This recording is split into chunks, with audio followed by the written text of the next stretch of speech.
Yeah, I guess I'll start by introducing myself. My name is Uma, and I come from the University of Glasgow.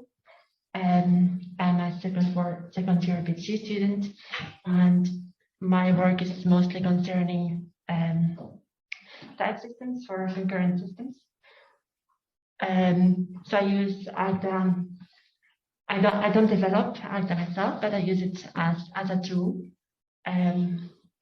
That's a disclaimer. I'm not an expert on this, but it's more that I use it for my daily activities in research. So Agda it is an interactive theorem prover, meaning that it is an environment in which you can carry out a conversation with a computer and you can state your theorems and you can then try to prove them, and the computer will assist you in doing so. It doesn't prove the theorems automatically for you, so it's not automated. You need to do the proofs yourself. But what you do get out of it is that the proofs are checked for you, and at each stage of the proof, you get told what your assumptions are, so you get a lot of help from the computer. So it's used for theorem proving. It is also a functional programming language, like Haskell, for example. It features dependent types, and we'll see more about this later, but dependent types are basically types that contain values. And compared to other proof assistants like Coq or Lean, it is based on proof terms. So other proof assistants use tactics to construct proofs. So a tactic is a bit like saying, I want to prove this, start by doing that, then do that. So it's like a recipe that you follow. A proof term, in contrast, is like the proof itself. It's like when you do a proof and you construct a proof derivation with inference rules, it's a bit like that. So you don't say how to build the proof, you give the proof itself. So yeah, all these tutorials are going to happen in Emacs. It's basically going to be a buffer, and you're going to interact with the users. So there's like no slides, no boring slides. The entire thing is available online. So if you want to, I recommend heavily, if you want to learn Agda, to use Agda yourself, because it's not the same to follow like a talk or to do it yourself. Like you get a better sense of what it is that you're trying to do. So this is going to be available on GitHub. I'm going to post both the exercises before we do them and after we do them. So if you want to do them yourselves, you can just like try it again. The timetable, yeah, so it's from Monday to Thursday, 2.5 hours every day, from 3 to 5:30. And because it's so long, I guess we will like have a break in the middle, like 15, 20 minutes or whatever. The only exception to that is Tuesday, where there's a talk at 4:30, so it's slightly shorter. The talk is going to be basically about the same thing, but with slides. It's a bit more like a normal talk. There's also a Zulip for this. So Zulip is a bit like, what's the name of this other Zulip-like thing? No. Like there's another thing like Zulip. Matrix. No, used in companies. I forgot. Slack. Yeah. So it's a bit like Slack, but it's open source, and that is what the Agda community uses. So we, Gorka here, created one for this course, and mostly that so that if you have any questions, you can ask them there. And then I also publish a bunch of resources, so there's like lots of tutorials that you can check on Agda. I'll post those as well.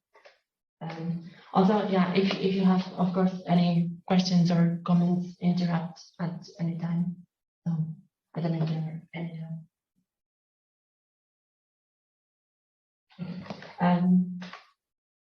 So I guess I'll start.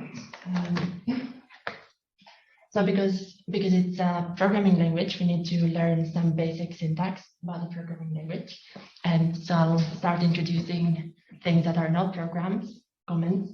And so you can write a comment with these two dashes. And basically it comments out from these two dashes to the end of the line. Or you can write a comment using this open bracket dash and dash close bracket if you want a multi-line comment, and that comments exactly between those 2 points. It is big enough to see. Yes. Yeah. Okay. So in Agda, everything is tokenized with spaces. So all the tokens, all the names of things are separated by spaces. The only exception to this is parentheses, which doesn't need to be spaced, but other than that, it's on spaces. Agda offers Unicode support, and this is like something unusual for a programming language, I guess. And we'll see more on that later. I'm introducing it now, so I guess I'll introduce it now. So the way you input Unicode characters is that the editor offers you support. So this is Emacs with Agda input, and it offers you support to input Unicode characters really easily. What you do is basically you write the same thing you would write in LaTeX. So for example, if I want to write bot, so this symbol here, I write backslash BOT, I'll get that. So it's really easy to write. If you don't know how to write something and you're reading someone's code and you want to write that character, you can use Emacs describe car, and it tells you how to write it. So here.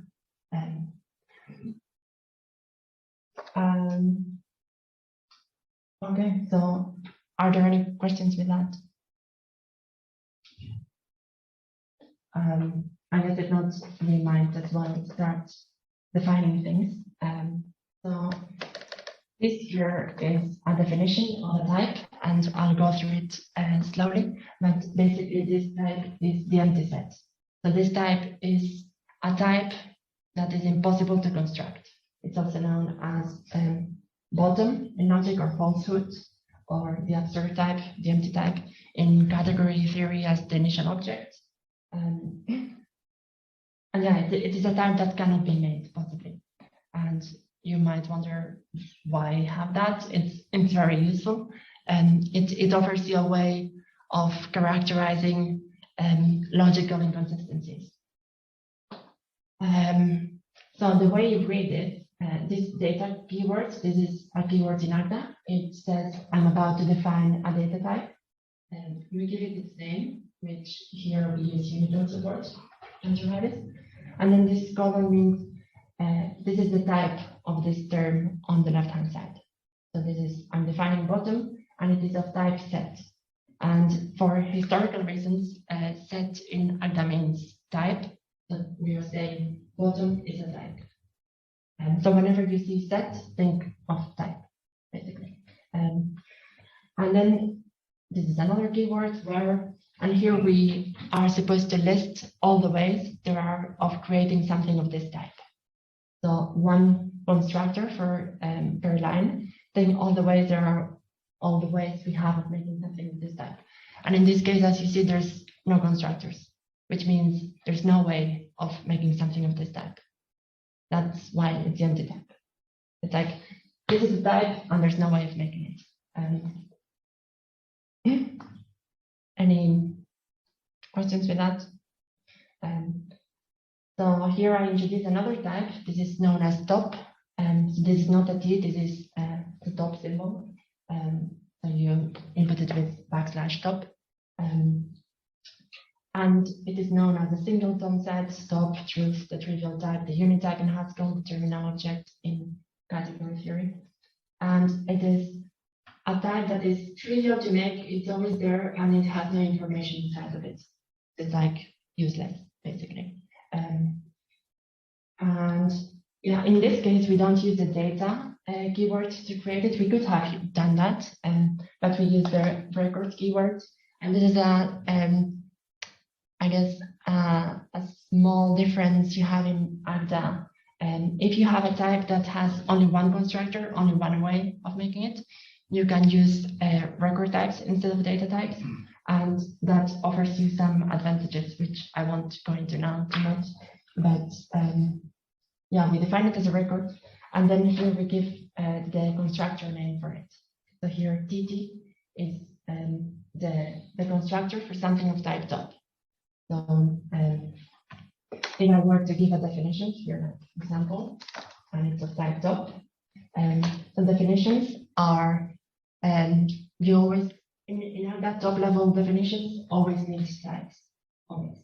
So you give the type of something and then you give its definition. You can't just give the definition. So we say here, I'm defining the name example, and I'm saying it is going to be of type top. And then I need to give the definition. I'm going to comment online doing with this question mark later. But basically, the only way of making something of type top is by saying TT. And so we can always create something of type top. If someone gives us something of type top, it's not really useful because it doesn't contain anything. There's no choices to be, there's nothing to learn from it. So yeah, this is a more common definition in other programming languages. Well, one thing I forgot to mention is this type top is also known as void in most programming languages. So in C and C++, when you return void, you're returning something that is of no interest whatsoever. So void is maybe a misnomer because it's not void, it contains one thing. But yeah, and then this is the type of booleans. And here we give two constructors. So there's two ways of making something of type bool. You can either say true, and that's it, job done, or you can say false and job done as well. So yeah, you have one bit worth of information. You have one choice to learn about. So these are simple types. Now we can have composite types. So here is where we put things together. And here, yeah, I need to introduce the mixed fix notation. So this underscores, you see, in Agda you can have names that accept parameters in arbitrary places, and you signal where those places are by using underscores. So in this case, this product, so this is logical AND or product type or a pair in most programming languages. It accepts two parameters at the type level, the type of the thing on the left and the type of the thing on the right. They are both types. A pair is in itself also a type. And with the underscores, we say the type of the thing on the left, A here, goes on the left-hand side of this times symbol, and the B goes on the right-hand side of the times. So you can have, as we'll see later, you can define expressions like if, then, else, using this mixed fix notation, and then the arguments to the if, then, else will go where the underscores are. So you have if blah blah, then blah blah, else blah blah, which is really useful.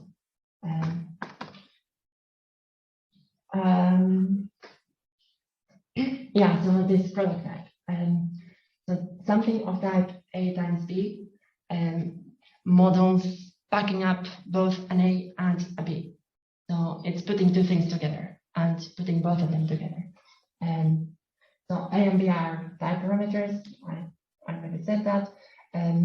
Here we give the constructor. So what is the way of making something of type A times B? And it is using this comma notation.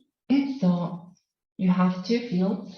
You have a field called first, and it is of type A, and it is going to be the thing on the left. And you have a field of type second, which is of type B, and it's going to go on the right. So if you want to make something of type A times B, you need a little a of type A, you need a little b of type B, and then you use this comma constructor to put them both together, and you get something of type A times B. Make sense? Yeah, well, this is more of an aside, but these fields, whenever you define a record and you give it fields, Agda for free gives you projections out of the record. So you can have, you can use these names as functions that project out of the record. So for example, if you're given something of type A times B, you can use first to get the A back out of it. And you can use second to get the B back out of it. So that is the product type. This is sum types here. So this is known also as logical OR, the sum type, disjoint union. You don't have this in most programming languages because most programming languages don't have sum types at all. Here you do have it in languages like Haskell or OCaml, for example. And so the type A or B or A sum B, it models having either an A or a B. So with product types, with product types, we had both an A and a B. Here we have either an A or a B. So yeah, here we define the two parameters that we accept, like slides. As you can see, there's a slight difference with how we did it above.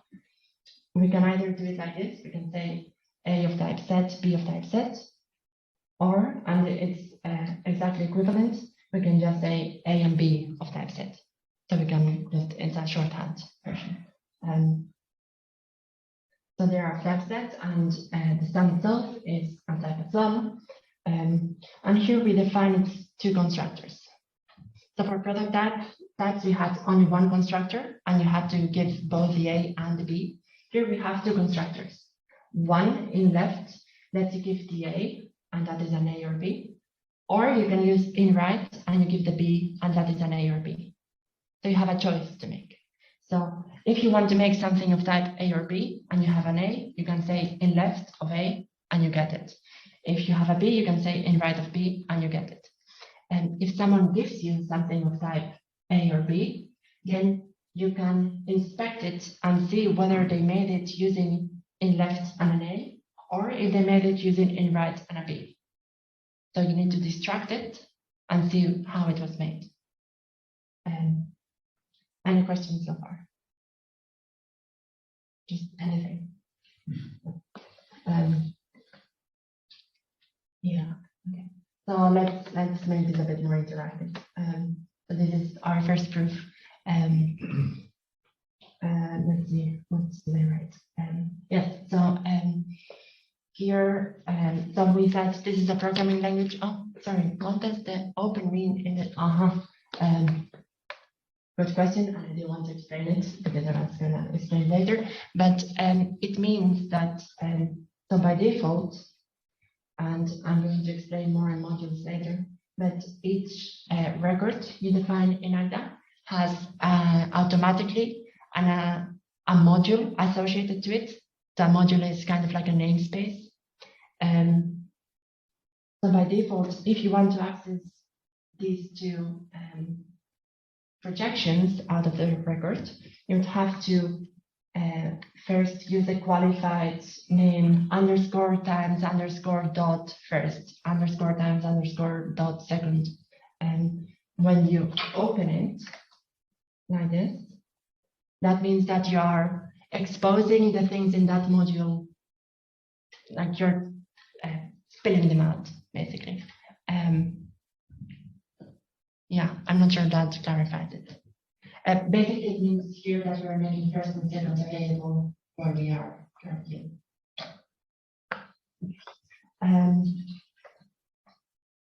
So our first proof, yeah. And Agda, as we said, it's both a programming language and also a proof assistant. And there's this very famous correspondence between logic and programming, the Curry-Howard isomorphism, which means that you can do logic by doing programming, and you can do programming by doing logic, certain types of logic. And here, in this case, it means that we identify implication in logic. We identify it with functions, with the function type. So this A times B arrow A, it is a function that given something of type A times B gives you back an A, but you can also read it as an implication. A times B implies A. And yes, so as we said, whenever we give a function, we need to both give its type, and here we use colon to give its type, and then we give its definition. And here you see I used this curly braces, and these curly braces denote implicit arguments. So these are arguments that when you call this function, you don't have to provide them. You can provide them if you want using these curly braces, but you don't have to because Agda is clever enough to deduce them for you. So you would call get first with only one argument, which is the A times B, and you would get the Agda. And because they are implicit, when you give its definition, you don't have to accept them as arguments either. So this, when I say accept as arguments, I mean here to the left side of the equals, we can list space separated all the arguments that this function accepts. And in this case, these two arguments are implicit, so we don't have to accept them. And then there's this argument. So yeah, and here you see there's this funny thing, this like what we call whole, and this is where the interactive part of Agda begins. So I'm going to write a question mark there, and this question mark means when I reload this file, when I tell Agda to read it, to parse it, to load it and to type check it, this question mark is going to be interpreted as an unfinished program. So in Agda, we don't have to provide that. It is a big difference with most programming languages. In most programming languages, you have to write all the program at once. And otherwise, the compiler is not happy. Here you can write parts of programs. And you can give like a part of it to the compiler. And the compiler will check it and make sure it's okay or not. But you don't have to know everything from the start, which is really nice, because I don't. So there's the interactive part of Agda where you can talk to the type checker, and you can ask it questions and obtain information from it. In Emacs, this is done using key shortcuts, and all of them have the prefix Ctrl+C, so it's always Ctrl+C something. It's always Ctrl+C, Ctrl something. And to load the file, this is a list of the most common ones. And I know it's a bit like do you have to learn all this by heart? And I guess you do after a while, just like you get used to it. There's like a complete list online, and the documentation for Agda is really complete. So if you have like any questions about anything, sometimes it's a bit too much to read, but it's really complete. But anyway, to load the file, to have Agda parse the file and load it, we use Ctrl+C, Ctrl+L. And you'll see that instead of the question, when I reload, yes, a bit on my computer, we get this thing, these curly braces, and we get a number there. That number means it's the whole number 0. So I have the file, it has lots of holes, lots of incomplete programs, and this is the number 0. Here you see that I got this list of all the holes and all the types. So this is all my incomplete programs and their types. So if I go to the first hole, I can do something like Ctrl+C, Ctrl+, and that will show me, I don't know if this is big enough.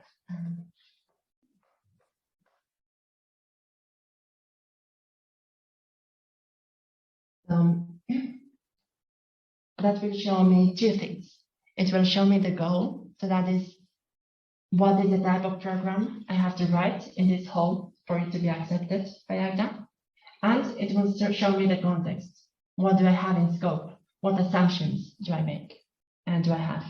And you see I have three assumptions. I have an X, and this is the argument that I bound here. I have an X, and it is of type A times B. And I can know that because that's what we set in the type. And it also says you have a B, which is a type, and it is not in scope. This is because it's an implicit argument.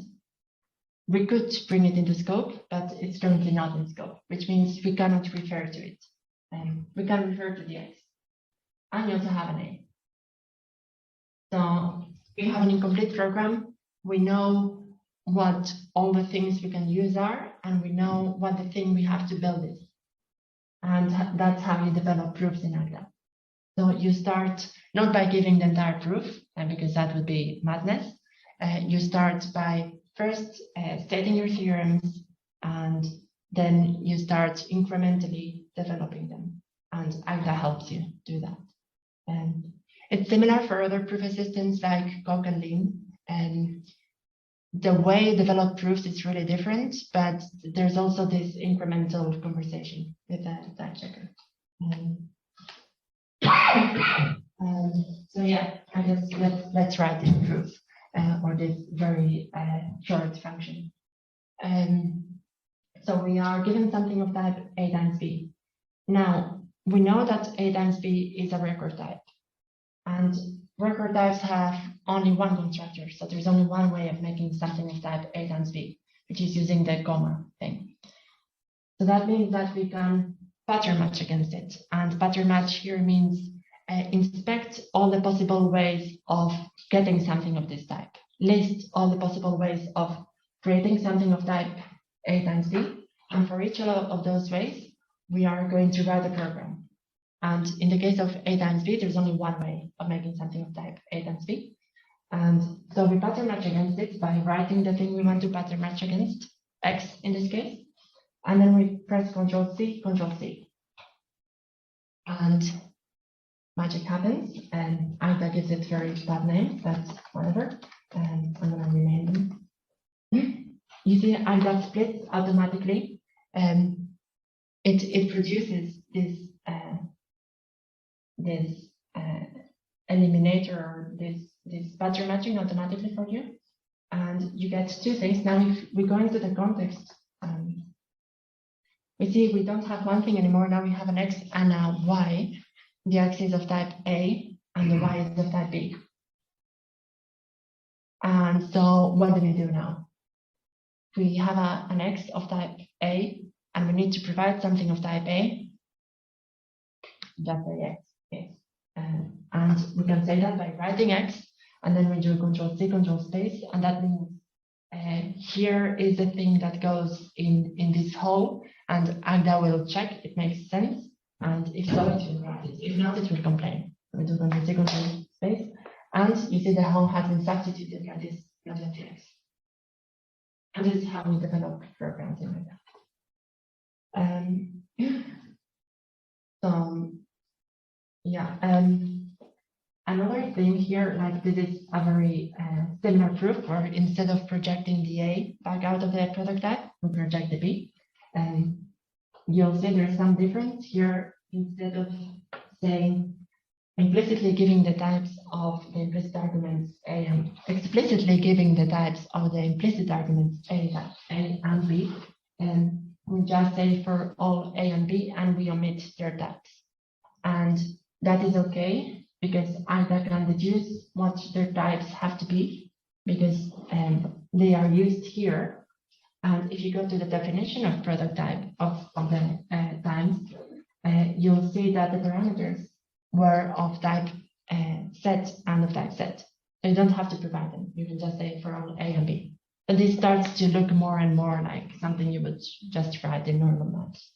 And again, we develop something similar.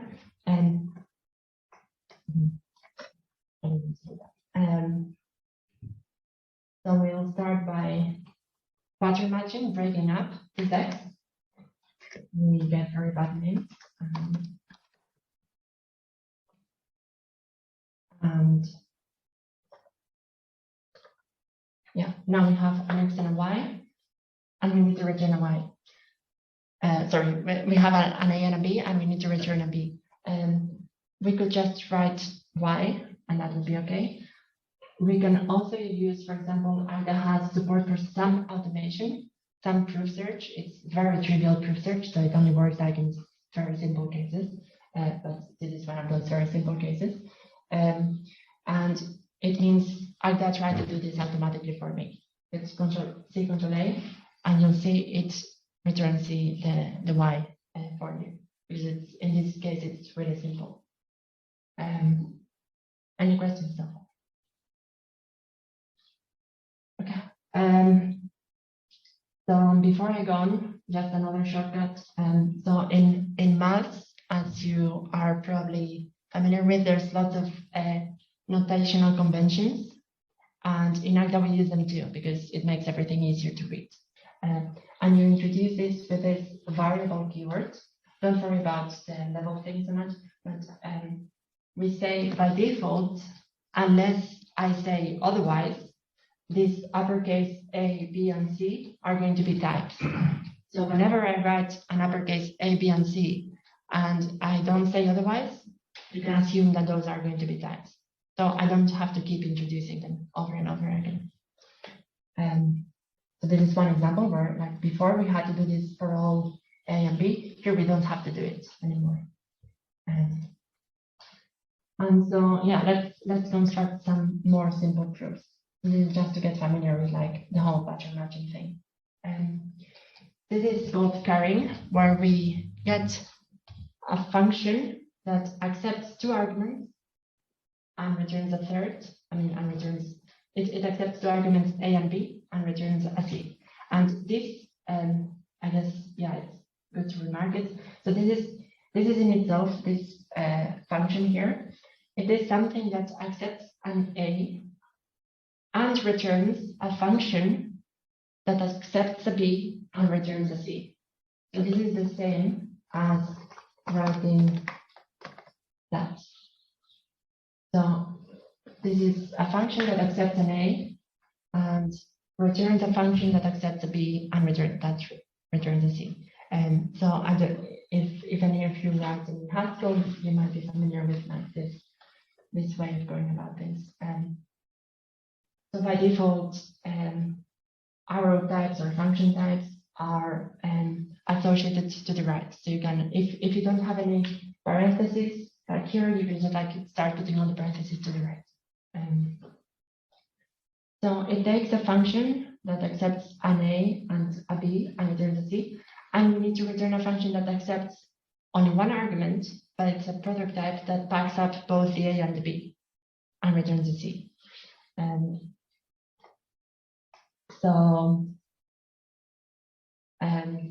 Yeah, as we said, this thing here is really equivalent to this. So I guess it might. Okay, so we need to write here. We have accepted this as the first argument, F, and we need to return something of this type. So the goal is something of that type, which means that we can accept this A times B as an argument as well. I'm gonna write this here and read out. And you'll see now there's two things in context. We have this function F that is of this type, and there's the A times B. And just to go back to the tokenizing by space, yeah, we always use space to split up things. As you see, there's a bit of a delay from when I write to when it appears. As you see, this is a valid identifier. So this A times B, because it's not separated by space, it's not A space times space B. It's a, like one thing, it's a valid name. So it's like a name like any other, and that's okay. So you'll see that often in Agda code that arguments are given the name of their types simply. So instead of coming up with a name, you just say, well, this is of type A times B, so we just go with A times B. And so yeah, we are given. Sorry, how did you say the goals? Yes, so you go to the hole and you press Control C, Control comma. I see. Yeah, do you? Sorry. No, not at all. It's good that there are questions, otherwise I'm not sure what I'm doing.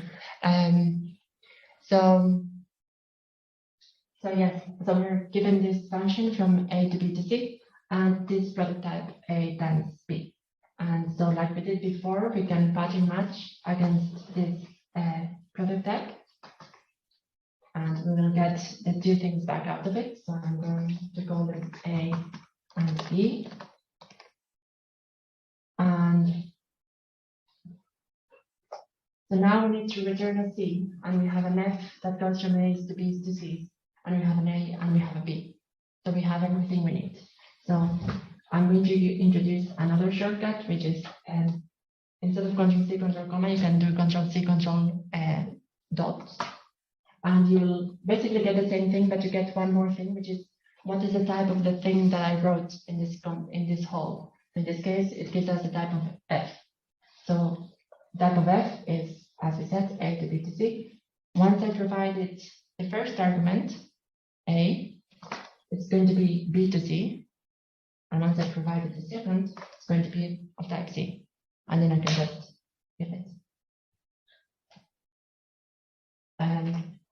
So now let's write the reverse. So now let's say I'm given a function that is carried. So it takes a product type and returns C. And I need to give back a function that takes two arguments instead. So the same thing, we can, because we need to provide a function from A to B to C, it means that we can accept A and B as arguments. And I reload. And now I need a C to give a C back. And the only way I have of getting to a C is by using this F. That's the only way I have. And the only way I have of calling this F is by giving it a product of an A and a B. And I only have one A and I only have one B. So in fact, Agda can do this for you. There isn't a choice of what program to write. There's only one valid program, and it's easy to construct. So these are all very simple proofs. Now this. Yeah. How do I obtain the state of my goals? For example, I try to follow and try to write, for example, A, B, but I don't see anything in my goals. I mean, Control C, Control dot. Oops.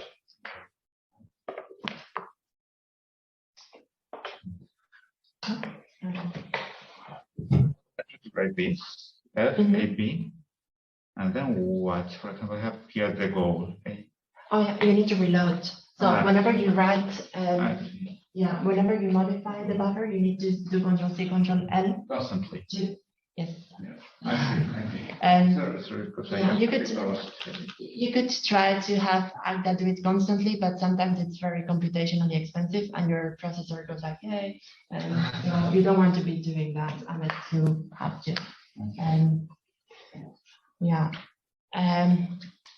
So now this proof you could interpret it as both flipping the both components of a pair of a tuple, so just like a swap, or you could interpret it as proving the commutativity of the product type, which sounds a lot fancier.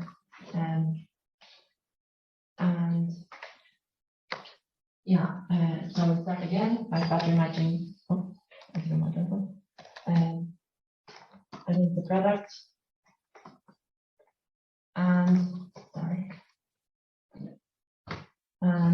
then there isn't much option. We just provide them reverse. So okay, now instead of doing this myself, I'm going to ask for your help. So here we prove that product types are associative. So it doesn't matter how I parenthesize the thing, it's basically the same. One implies the other. So how would we go about this? What's the first step?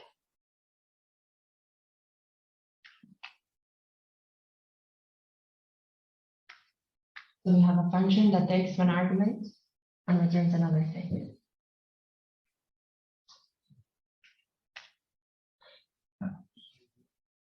we start accepting this argument to the left-hand side of the equal so that we have it in context. And I reload. And you wrote the x to accept a variable? Yes, yes. So I have to write x and then Control-C, Control-L. Yes. I see. Yes. Yeah, technically you don't have to, so you can also write lambdas directly. So Agda has support for like lambdas. So you can either just say times the soc equals and then give it a lambda, or you can just accept this argument that you would accept in the lambda on the left-hand side of the equals. It's the same. So for example, I read here x, and that's an element A times B times C. Yes. Yes. Yes. If you go to the context and you do Control-C, Control, comma, I mean to the whole, and you do Control-C, Control, comma, you'll see that x is exactly as you said. Yeah. So we start by pattern matching against it. As usual, in Agda, you see everything is developed by pattern matching. What's the Oh, yeah, Control-C, Control-C. So you first the whole? Yes, so you put yourself on the whole and you write the name of the thing you want to pattern match against. So X in this case, and then you do Control-C, Control-C. And here I'm gonna. Oh, sorry. Yes. So I'm doing two pattern matching. So again, x or what? Yes, whatever name you have for that.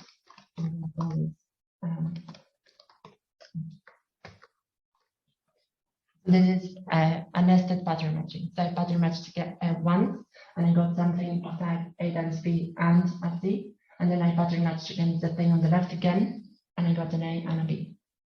And now, well, again, I'm not going to do it for you. Now here is where things start to be a bit more involved. So far, when we pattern matched, we always had one case. It was very boring. Here we have more than one case. So let's accept, otherwise, the argument A or B on the left-hand side. Now, product types had only one constructor. So that's why you only got one line. And when we pattern match against something that is a sum type, remember that there's two ways of making something of a sum type. You can either say in left or you can say in right. So when you pattern match against it, you get two lines. Now you need to say what to do in the case it's an in left and what to do in the case it's an in right. And in general, when you pattern match in Agda, you'll grow to appreciate that Agda is quite clever about the cases it offers. So sometimes some of the cases are going to be impossible to reach. So impossible, like cases that would never be possible.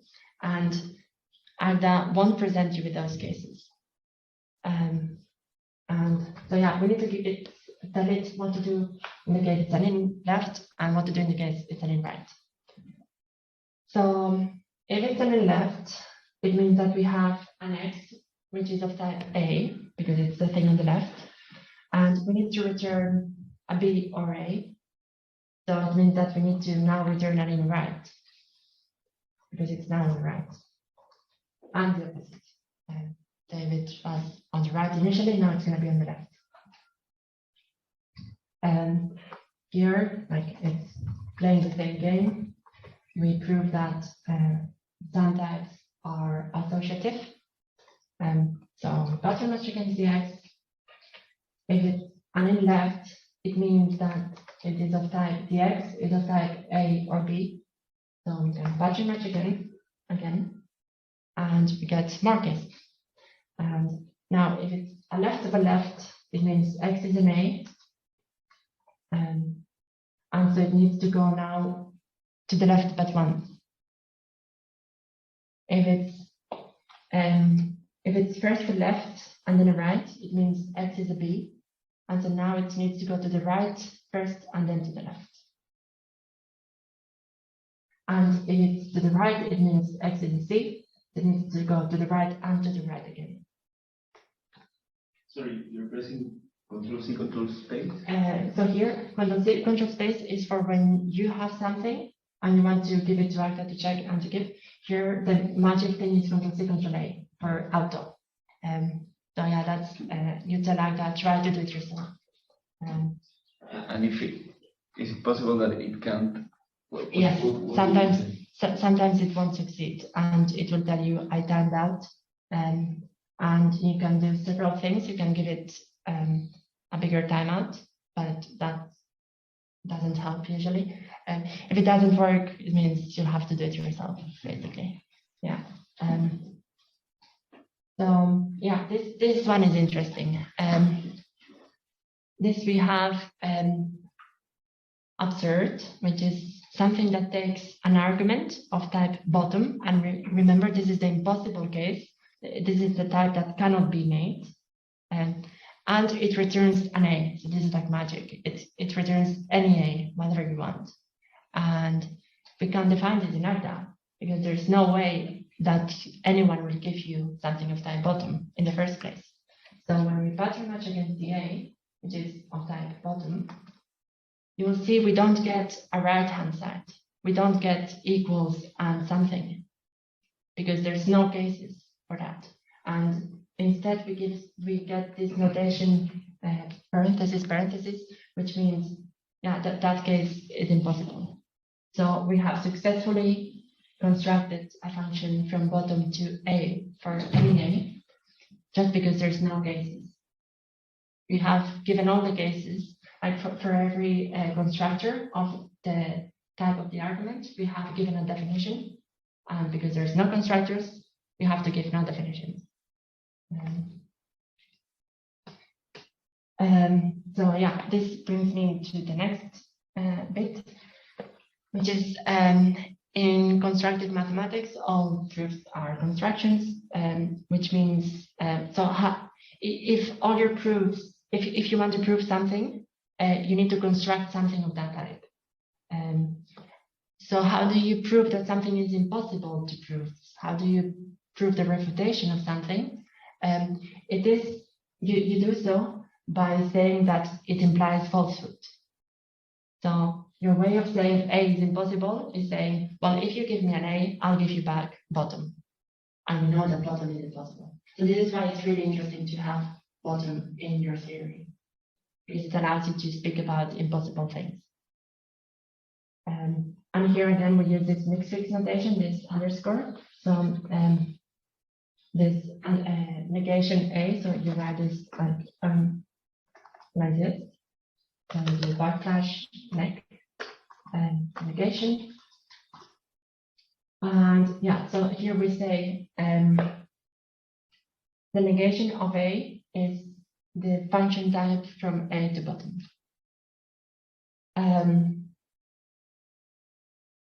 Yeah, so here, yeah, I introduced some of the differences between classical logic and constructive logic.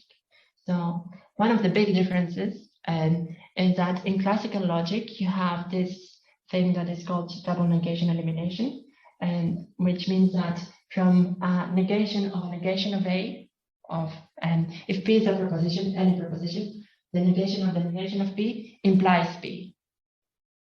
That is not the case in constructive logic, because in constructive logic, implying A means that you can have you can provide a witness of A, and by a witness I mean a program that constructs something of that type. And this double negation doesn't tell you how to construct something of that type. It just tells you that given a function, so I'm going to write this out. So this is the same as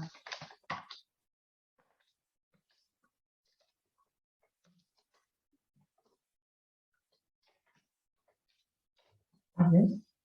So it means that given a function that takes a function that given an A returns a bot, it's a bit hard to introduce.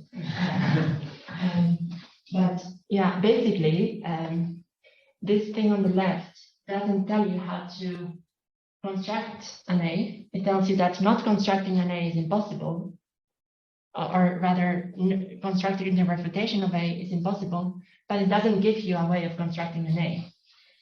And so here you promise that you know how to construct an A. So that's why we cannot have this in constructive mathematics. And we cannot have this in Agda. You can have this as an axiom. You can say this holds, and then you can use it. That's okay. But it won't compute. So in Agda, proofs compute. So they are things, functions that can take some bits and give some other bits back. If you have it as an axiom, it won't compute. So yeah, we don't have this in constructive mathematics. We also don't have another thing, which is also equivalent, which is B or not B. So in classical logic, this is true for any P. For any P, you can say P or not P. And that is true in classical logic because this P is always going to be a proposition that is either true or false. So propositions in classical logic have a Boolean value. It's true or false. However, in constructive logic, propositions can have more than two values.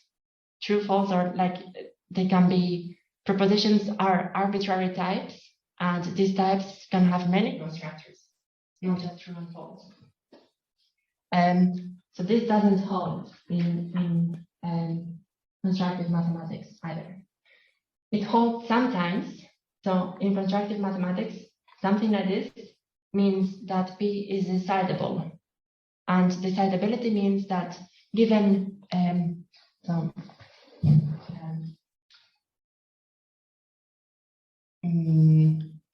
it means that given that proposition, you can decide whether it holds. You can give back an algorithm that either tells you that it holds and shows you that it holds, or shows you that it is impossible that it holds.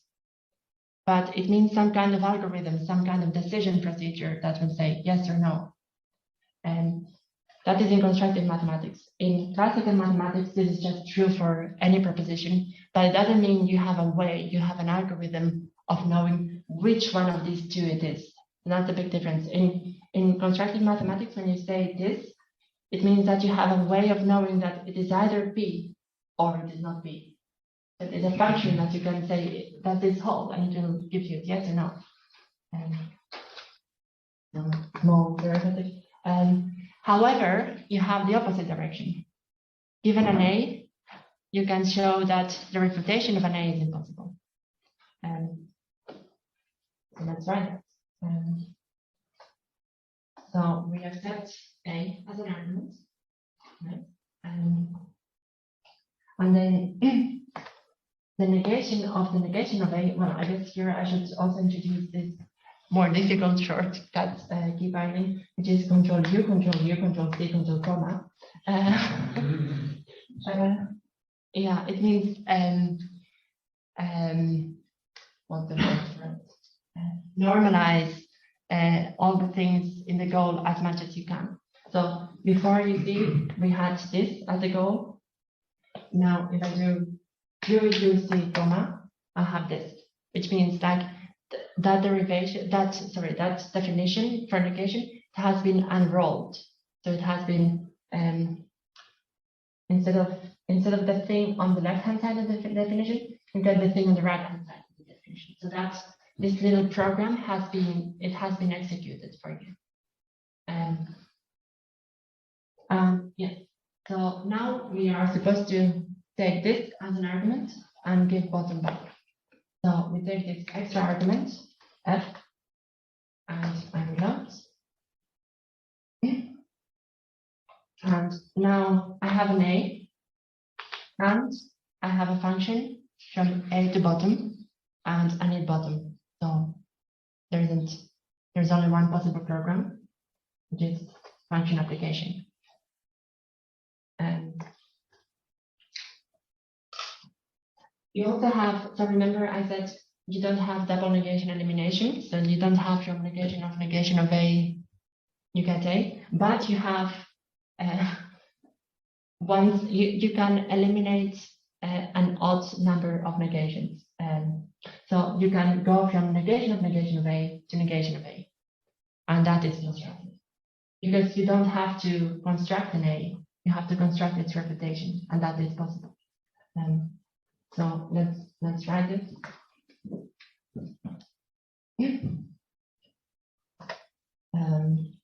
Again, this is a thing.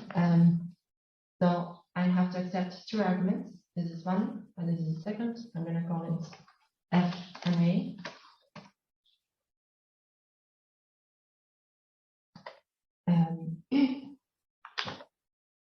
And so now the only way I have of making something of type bottom is by using this F. So I'm going to start writing that. And here you can use another key binding in Agda, which is the same as this. So if I know, like, I know that I have to start using F, because F is the only way of getting something of type bottom, and I need something of type bottom. So I need to start by doing that. So I could write F and then a question mark for the argument of F, and I would get another hole. Another way of doing this, which is totally equivalent, is you write F and then you do Ctrl+C, Ctrl+R, or refine, and it will apply the thing you give it and create hole for you. So now we need the negation of the negation of A, and we have a name. How do we do this? We need to go from A to the negation of the negation of A. Exactly. So we do this. This is exactly what we defined here. So we do implication, negation, negation. That's a very bad name I gave this function. And Ctrl+C, Ctrl+R. That accepts one argument and it's an A. I go back to something that I didn't get. Yes, the beginning of the page. Now, I don't understand the syntaxis of putting negation and then the underscore, because yeah, so this is what in Agda is called mixed fix operation operators. Sorry, and so you can have names that have underscores in them, and if these names take parameters, so for example, in this case, the syntax gave two parameters, the thing on the left and the thing on the right, and these underscores tell you where those things go. So for example, it would say this A goes where the first underscore is, to the left-hand side, and this B goes where the second underscore is. And in this, I mean, I guess in this, in the negation case, I think without the underscore, it would work as well. In just another, yeah, you would have to do something like this. Yeah, and the same there. So,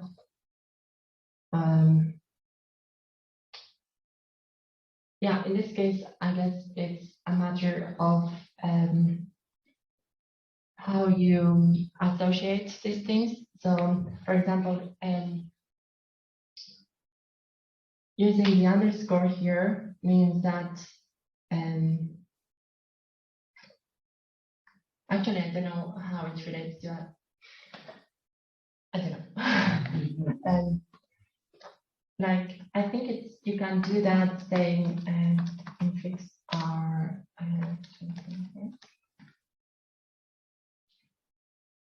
no, sorry. Okay. No, okay. It's like a thing of precedence and how the parentheses go automatically for you. Yeah, just very hard question. Okay, let's go to the next bit. Here, like so far, we only had, like, for each proof that we had to write, we only had one possibility, one possible proof. And here we have two possible programs. So we are saying, given a product type, I can give back a sum type. And of course, here there's a choice that you can make. You can either choose, because you're given both an A and a B, so you can either choose to give back the A, or you can choose to give back the B. And so, well, that's like just something I wanted to comment on. I guess not particularly interesting. With pattern match against the X.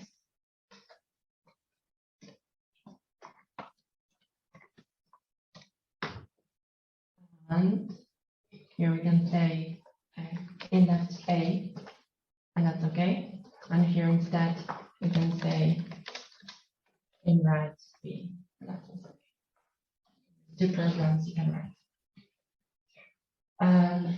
Yes, so you can go in that direction, but you cannot go in the other direction.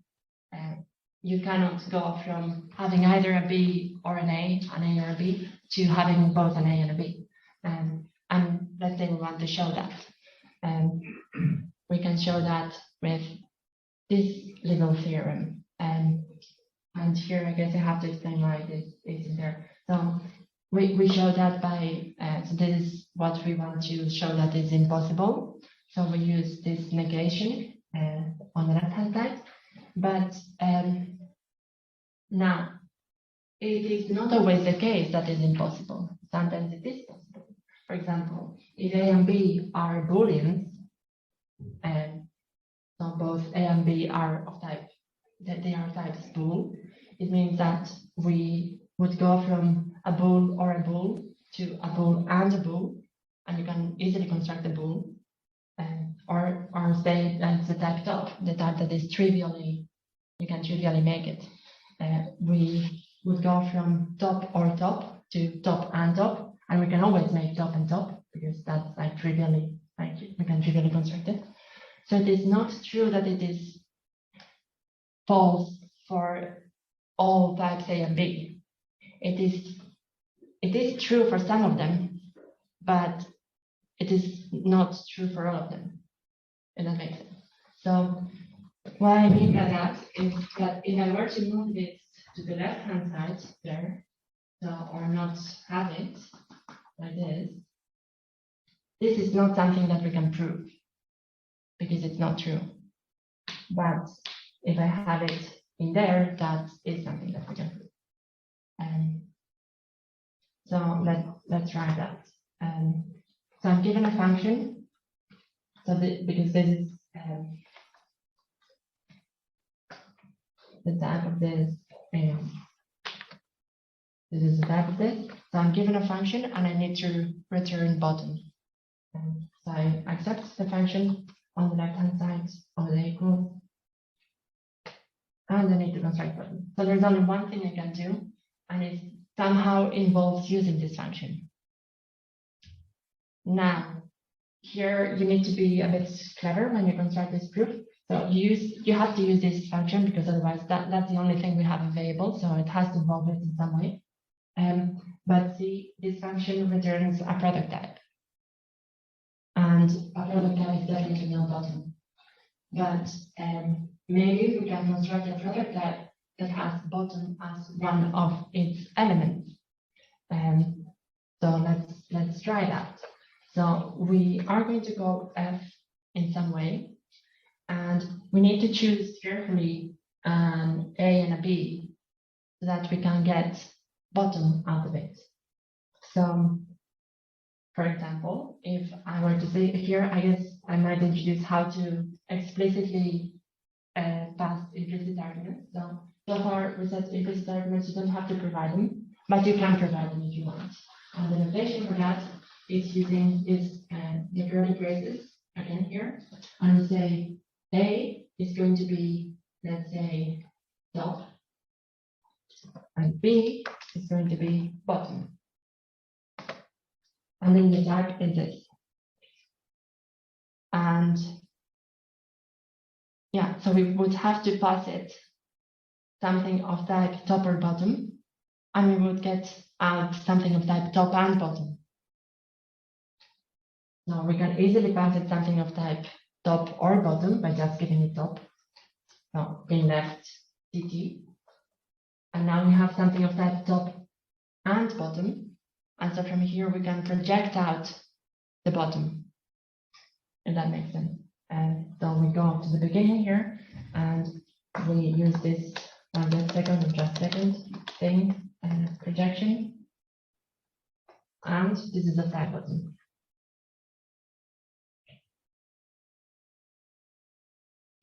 Sounds legit.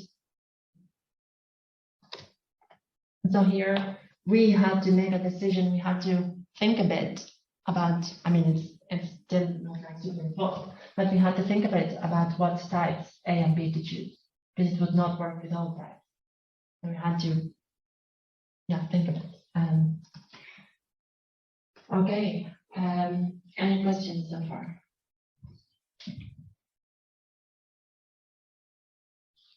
I have one.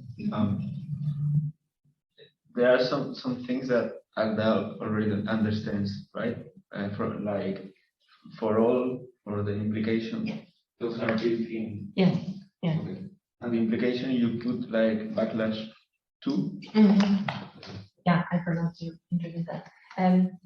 So you can either use this like normal dash greater than, or you can use the two. So this /TO. Or I think it also works if you do /this. So yeah, it's the same. And the for all is you write it like this.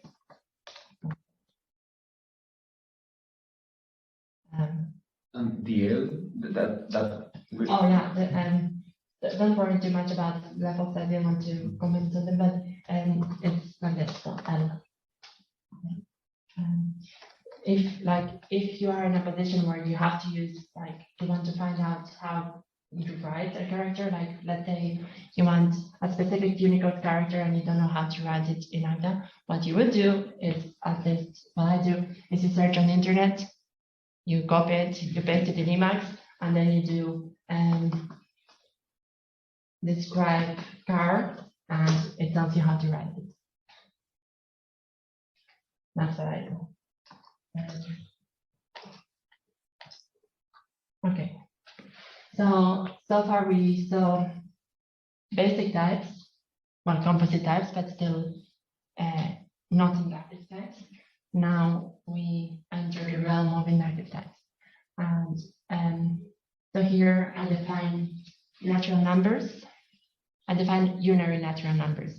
This is like in piano arithmetic.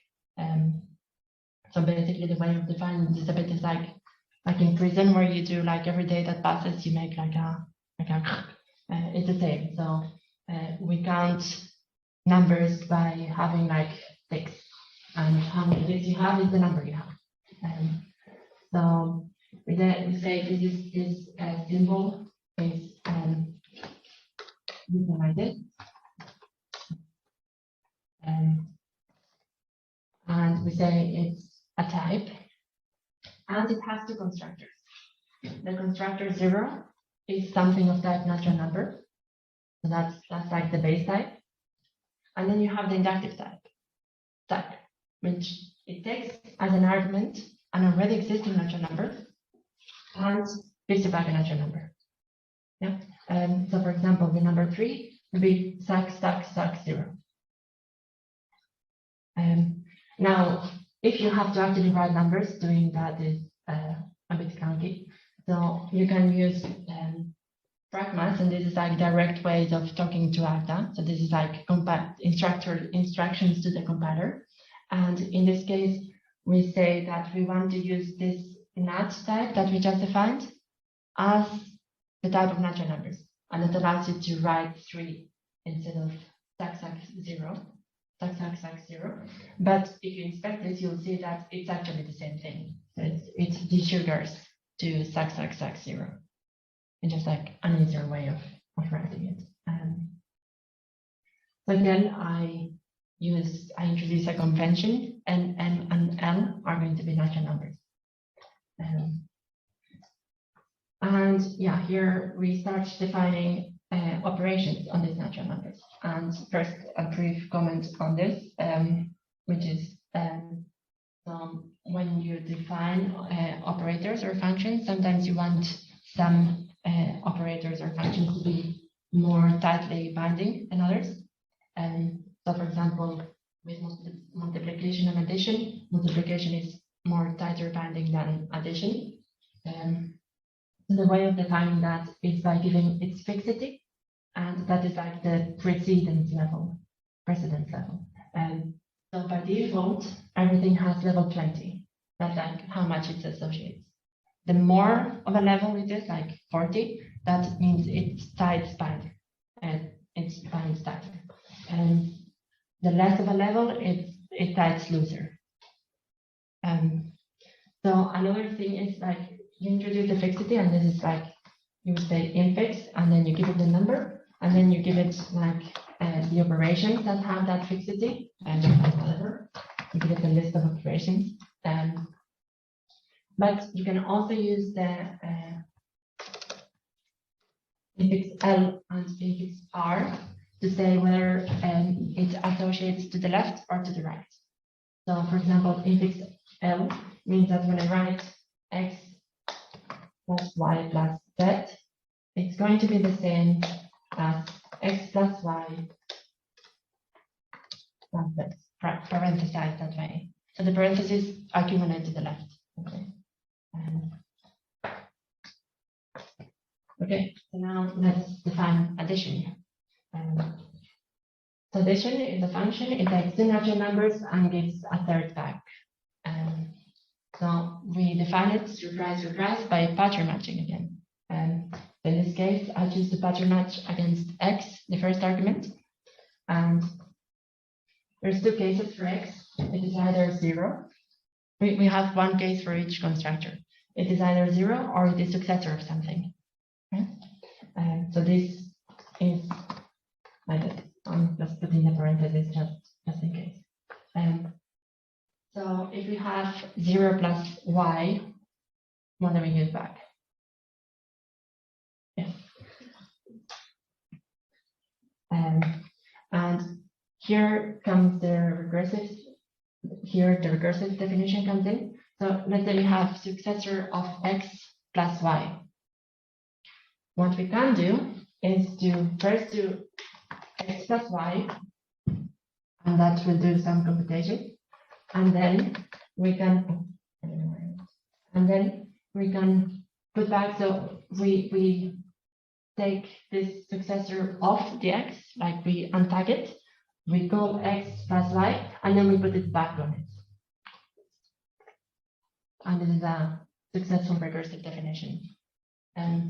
Now, Agda is very picky about the recursive definitions it accepts, because in Agda, all programs have to terminate.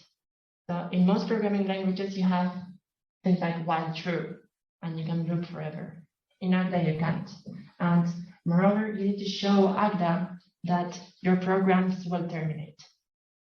And the way of doing that is by always doing your recursive calls on structurally smaller arguments. So these are arguments that are syntactically smaller.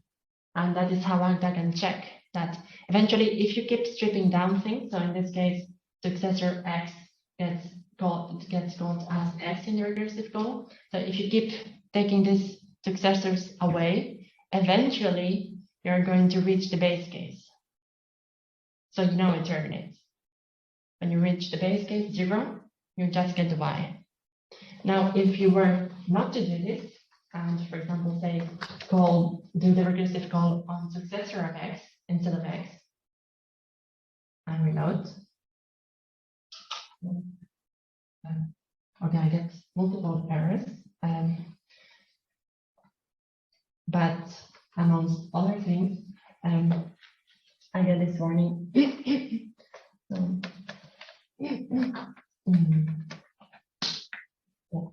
You'll see this definition is now in like red. And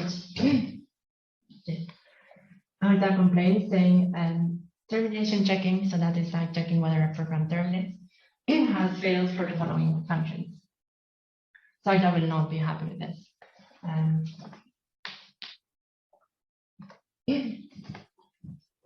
If you want, for example, if you want to write a function and you don't want to trouble yourself with showing that it terminates, because sometimes it is a bit involved, showing that some functions terminate, you can use this pragma terminating to say to tell Agda, believe me for now. But if you run Agda, so Agda, the program, the command line program, has a switch, which is like -- safe. use that switch, Agda will refuse to accept anything that is not considered safe, and this is not considered safe. So yeah, you can do it as like a for now thing, but if you submit a paper with this, people are going to run it with -- safe, and they're going to see, yeah, this is okay. Yeah. And why do we care about programs terminating? Because if they don't, you can prove things like bottom. So here I'm saying loop is of type bottom, and the definition of loop is just loop. And so Agda cannot check the type of it because it never terminates computing. And that's why we cannot accept things that don't terminate. Also, as you saw, I think, before summer, basically you can have computations in your types. So your types can contain expressions that compute. Now, if these expressions don't terminate, it means that type checking will never terminate. So you don't have decidable type checking. So you would run Agda, and Agda would never finish verifying your program. So that's another reason why you can't have non-terminating programs. Okay, now to define multiplication. Same game. We start by pattern matching on X. 0 times Y is. Yes. Now, how do we define successor of X times Y? We can use addition to do this. It's like how we are introduced to multiplication in like primary school. So how do we go about it? So we know that we have to do some kind of recursive call on the smaller thing, X times Y. But how do we go from X times Y to successor of X times Y? What do we need to do? Plus 1. Yes. Well, plus Y instead. Yeah. Okay. Yeah. So we take one successor out of X and then append it, put it back again in as a Y that you had the thing. Okay. So now more inductive types. In this case, lists. So lists are like lists in any programming language. Here, as you can see in Agda, you can describe all your types from 0. You don't need built-in types at all. So we define booleans, we define lists. Like in most programming languages, those types are like built in. Here we can like define them ourselves. So yes, we define lists. Lists are going to accept one parameter, which is the type of the thing contained within the list. And you have 2 constructors. One constructor is the empty list, and that is the base case. And then you have what is usually called cons. You have an existing list of A's, and you have an A, and so you prepend that to get a new list. So let's say, like an example. One is the boolean, sorry. I don't know. I can put question mark there. If I try to use Control R, it will say, I don't know which one. I usually use it to check what constructors I can use because it tells you its names. So I don't know which one to use. That's useful when you want to learn their name. So you can either choose to use the empty list or you can choose to use cons. Let's say I choose to use cons. Now I need to give on the head of the cons a boolean. Let's say true. And on the tail of the cons, I need to give a list of boolean. And again, I can choose to, let's say I choose to do false or something. And here, let's say I choose the empty list. And this would be equivalent to what in most programming languages you write like that.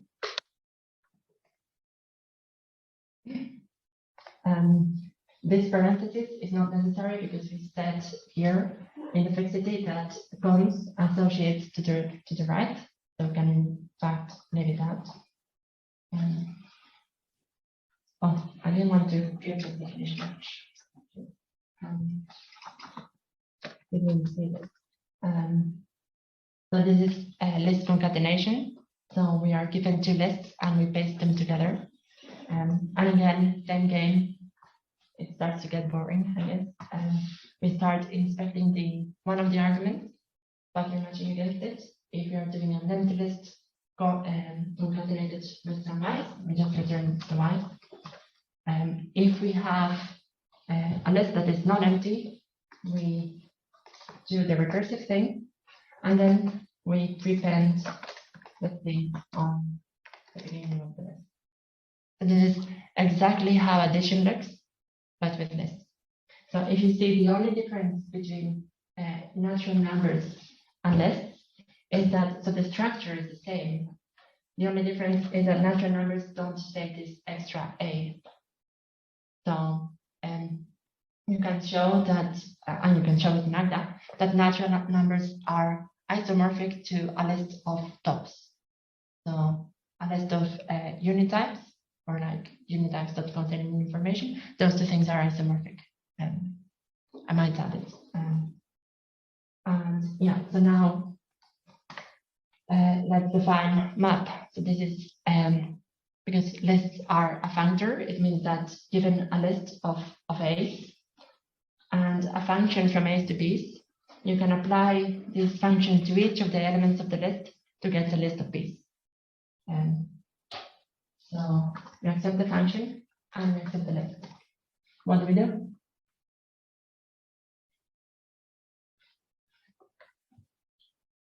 Patterns what? Pattern matching. Again? No. No, it is by pattern. Yes. Yeah. So we distract the list. If it's an empty list, well, that's it. Just simply write F to all of the elements. If it's a non-empty list, we know that we need to recursively call map of F on the tail of the list, and then we apply it to the head of the list as well. And then, yeah, I should have not defined this method. But you have things like a fold. This is an algebra over a list.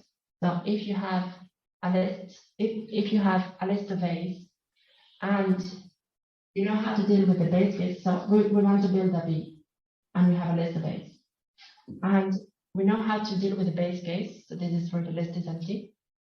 And we know how to deal with the inductive case, then we know how to deal with all of the list to get a B. Okay, it's been a long time with this question. So the question is, so an operator associates to the right if precedence is lower than 20. No, so there's, let's see, there's three fixity keywords you can use. There's infix, there's infix left, and there's infix right. And for all of them, you first give a number, and that is the fixity. So it's like, let's say, 15 or 35 or 2, and then you give the operations to which the operators to which you want to apply this fixity. So let's say plus or multiplication, whatever. But so all of them have this structure. So first the fixity and then the operators. The difference is that you can use this L or R to say how it associates. And so L associates to the left, R associates to the right. Okay. Okay, so here is where things start to get interesting. Dependent types. So far we saw things that are relatively common in other languages. Now dependent types are something a bit different. So dependent types allow us to model predicate logic. So a dependent type is a type that depends on a value. And you don't have that in most programming languages.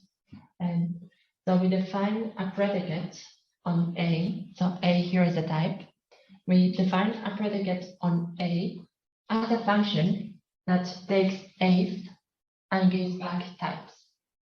And so this maybe doesn't make much sense for now, but I'll start with that. So let's define what evenness means on natural numbers. So this is here, even is a type, and in the sense that it takes an argument which is of type natural number, and it will give you back a type. And we can define this function, because this is a function, by pattern matching against x. And we want to characterize what it is for a natural number to be even. And so the way we are going to characterize it is by saying 0 is even. So that's the base case. And then we are going to say every two successors you take off the inductive case, you do the recursive call. So we say the way of saying that 0 is even is by returning the type top for it. So this means that what do you need to prove the evenness of 0? You need to provide a member of the type top. And so that is trivial to do, to provide a member of the type top. And in the inductive case, we recurse again, so we do like double pattern matching. In the case it is successor of zeros, that is the number 1. That is definitely not even. And so we are going to return bottom. So what is the evidence that you need to provide to prove that 1 is even? You need to provide something of type bottom. And there's no way of doing that. So that's how we go about it. And now in the recursive case, we go even on x. So we take two successors. So we peel off the successors. And so this is, we define it as a function from natural numbers to types. This is exactly what we defined predicates to be. So this is evenness is a predicate on naturals.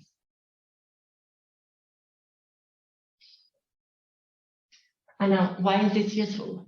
Well, we can now use this, for example, as a precondition on a function. So let's say we want to split a number in half, right? We want to divide by 2, but we only want to deal with even numbers because we have natural numbers and we don't want to deal with a case that like we don't know how to split, how to divide 3 by 2. We only want to deal with the odd numbers. We want to rule out all the, we only want to deal with the even numbers. We want to rule out all the odd numbers. We can do that by accepting the number that we want to divide by 2. And here, for the first time, you see that we give it a name. And the argument in the type, we bind it to n, to the name n, and then we reuse this name n as the argument to even. So that means that to divide by 2, you need to give me a number n. You need to give me a proof that that number is even, and I will return a number. So we start by pattern matching against n. There's 2 cases. The case where n is 0. And in that case, you see that n even, it has computed to the type top. So n even is a proof that n is even. And if you go to the definition of even, for the case where n is 0, it returns top. And so this type, so before the pattern matching, n even is of type even n. So it cannot compute because we haven't seen what n is. But when we pattern match against n, suddenly this function here, it can compute. It goes from the thing on the left to the thing on the right. So we advance computation. And now the type of uneven is not even of 0 anymore, it is top. And so that's like a proof of top, which is like doesn't contain any information, so it's not very useful, but yeah, that's there. And we need to return a number, so we return 0. Now, in the recursive case, I don't know if you saw what happened, but I did not get a case for successor of 0. I can introduce that case manually, and I didn't get that case because Agda is sufficiently clever not to present me with it. And let's say I introduce it back, and n is 1. Now, n even, in the case that n is 1, computes to bottom. And we know there's no way of making something of type bottom. And in fact, if I pattern match against n even, which is bottom now, I will get this thing that we saw before, because there's no way of making that. And Agda can see that before doing any of this. And so we can just like leave the case out. And that's why I didn't get it in the first place. So this is one thing that I wanted to highlight. In a lot of programming languages, you need to raise exceptions of the type like, this should never happen. And you raise an exception saying this case should never be the case. You should never get to this point in your program. Here you can make sure you never get to that point of the program. The compiler understands that you won't possibly get to it. So yeah, now we need to define successor of n by 2. And one way of doing that is by we peel off 2 successors, we put 1 back. And so we do half of n and provide the evidence that n is even. And then we put 1 of the successors back. So in each recursive call, we take 2 off, put 1 back, and then back it. Any questions so far? Okay, so there's another way of defining this. So we defined evenness as a function, and that is good. That returns top, it returns bottom, it does a recursive call. We can also define it as a data type.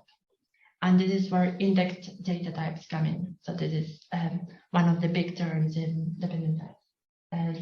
Instead of our type being just a set, which is like what we saw so far, we say that our type is a type that goes from nat to set.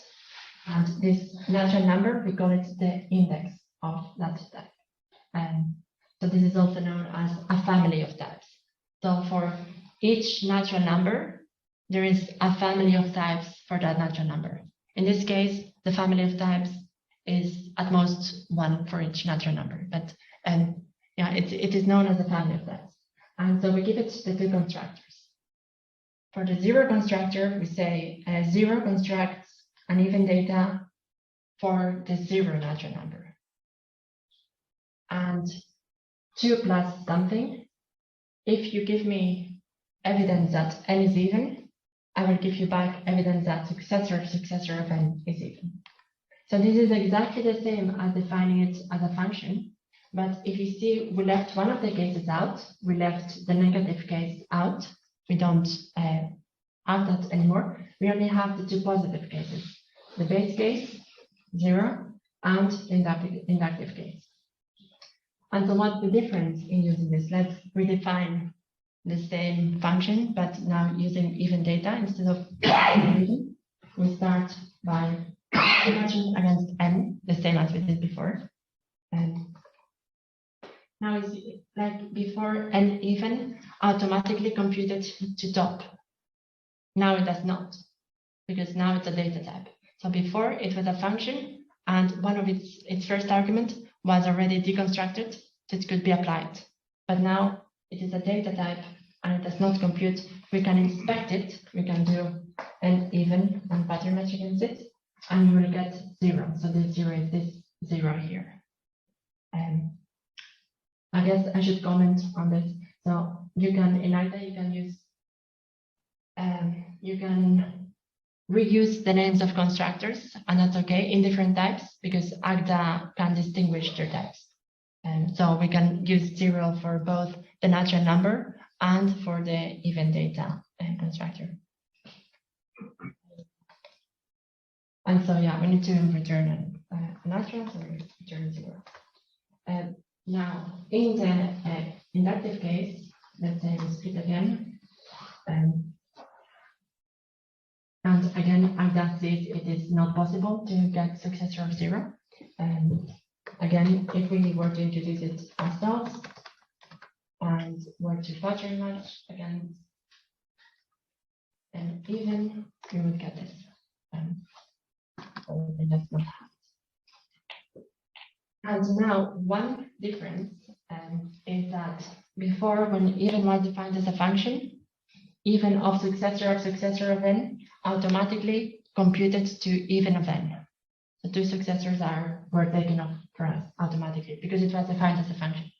But now, because it is defined as data, so data doesn't compute, data just sits on the hard disk. It has not computational behavior associated with it. If we want to get the even of n in there, we need to explicitly pattern match against it. And you'll see we get the 2 plus constructor, which is this one. And now the type of n even is even data n. So we need to manually pattern match against it, manually distract this, because it doesn't compute on its own. And now we can do the recursive call. So of n and even, that will return a natural number, and we just put one of the successors. So that's a slight difference. So functions compute, evidence, data types don't compute by themselves. You have to make them compute. You have to pattern match against them. Okay. Maybe it's a stupid question, but You know, I thought so. you don't know what to stick. You have to pattern match one variable by one variable, or you can do it like two at a time? You have to do one by one. Yes. Yes. So if you want to pattern match again 3 arguments, you have to first do one, then the other. Yeah. Also because Agda, well, I guess you could do it at the same time, but often the order in which you pattern match matters. It's not always the same. We might see some of that later, but yeah, it matters. So this is a small definition I include because it's going to be useful later. Function composition, nothing new for math people. So if you have a way of getting from A's to B's and a way from getting from B's to C's, you can go from A's to C's. And so you get the 2 functions and apply them in order, basically. Okay, let's introduce more dependent types. And so this fin type is the type of finite sets up to a number of, or rather, it is a type of finite sets of a given cardinality. Here the argument n is the size of the set, and for each n of your choosing, for each natural number, you will get back a type with exactly that many elements. So this is really useful. So this is how you characterize being a finite type. And it has 2 constructors. So let's say we want to select, let's say we want to define a type with 2 elements. So this would be fin2. We define it as you could either select the first element, the element number 0, or you could select the second element, element number 1. So we want to basically, the constructors here are the same constructors as we use for natural numbers, but they will be bounded by that natural number that is the index of this type. So, for example, if we have fin3, then we could do 0, or we could do successor of 0, or we could do successor of 0, but that is it. We cannot keep putting successors. And it's like natural numbers, but up to a number, basically. And the way we define it is we provide two constructors. You can either select the very first thing by saying 0, and that is okay as long as, and this is where the index comes in, as long as, so to select the very first thing, that is okay, as long as you're selecting from at least one thing. So if you were selecting, well, I mean, this could not possibly be this, because then you would be selecting from a set with 0 elements, which you cannot do. So you can select from where there's nothing. So there has to be at least one thing in that set. And this is our way of enforcing that. It has to be successor of something. It cannot be 0. It has to be successor of some number. It can be 1, it can be 2, but not 0.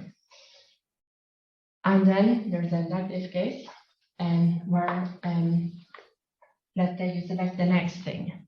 So you have already, yeah, I don't know, maybe using the Blackboard for this would be.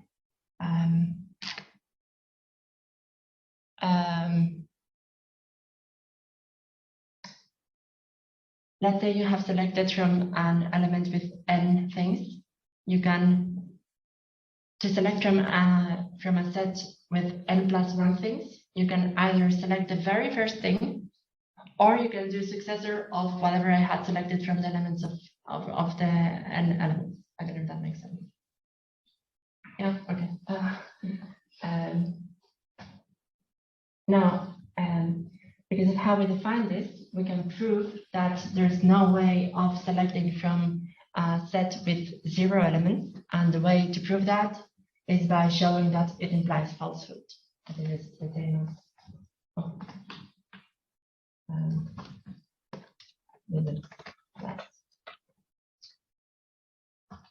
And I think I found something in the morning. Never. So we show that it implies falsehood. How do we do that? Well, we have, as an argument, we have x of type fin0 in the goal.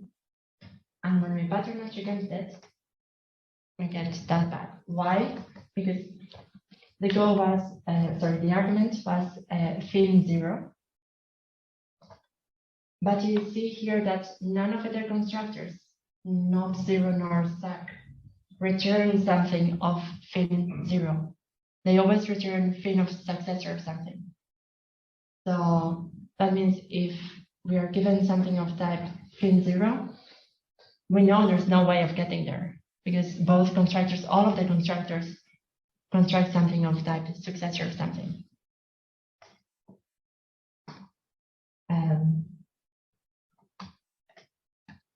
And another thing is that, as we noted, this has the same structure as natural numbers. So 0 is the base case, successor is the inductive case. We can erase, so a fin n has this information that whatever is inside there has the upper bound of n. And we can erase this information and give back just a natural number just by recursively inspecting this fin n and building a natural number back. And again, in Agda, you can use the same constructor names. Here I used 0 for both fin and natural numbers. So it looks like a stupid thing to do, because it's like from 0 it goes to 0, from stack it goes to stack. But this 0 here is the constructor for fin, and this 0 here is a constructor for natural numbers. Any questions so far? I think I'm doing a poor job explaining this.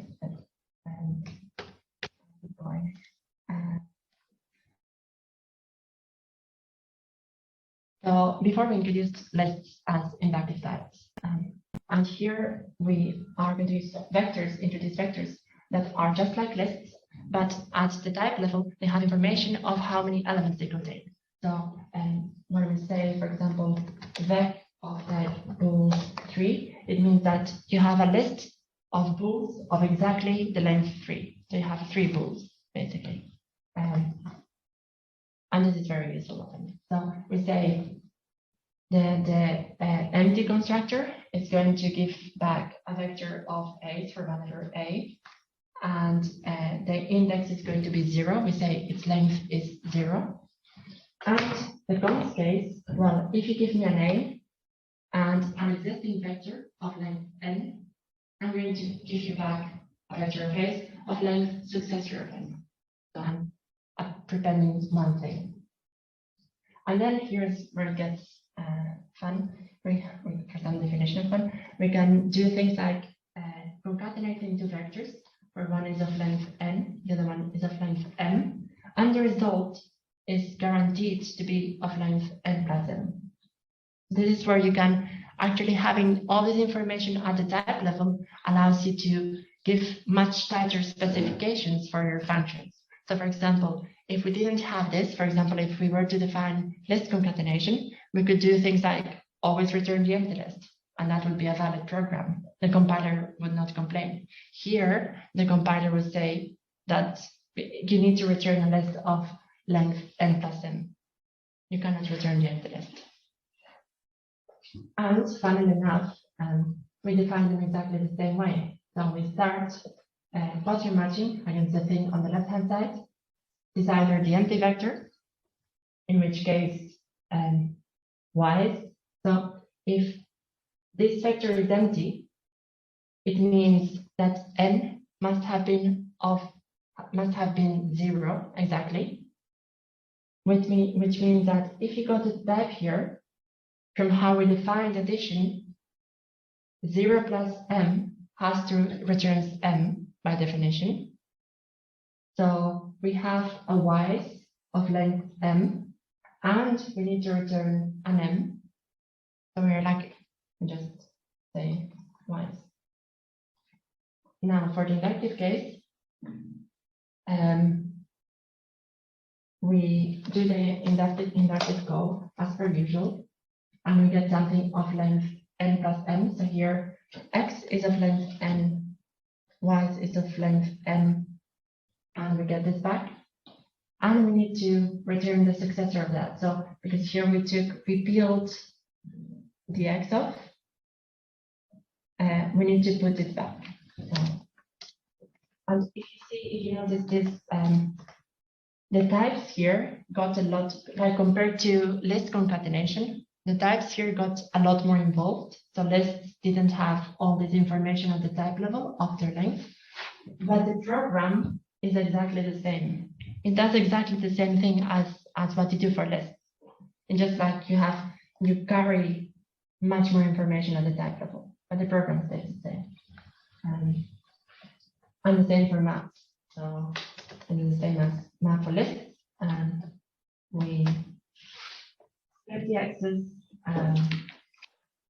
here. We need to return, we don't have a choice. We need to return something of length 0 because the input was of length 0.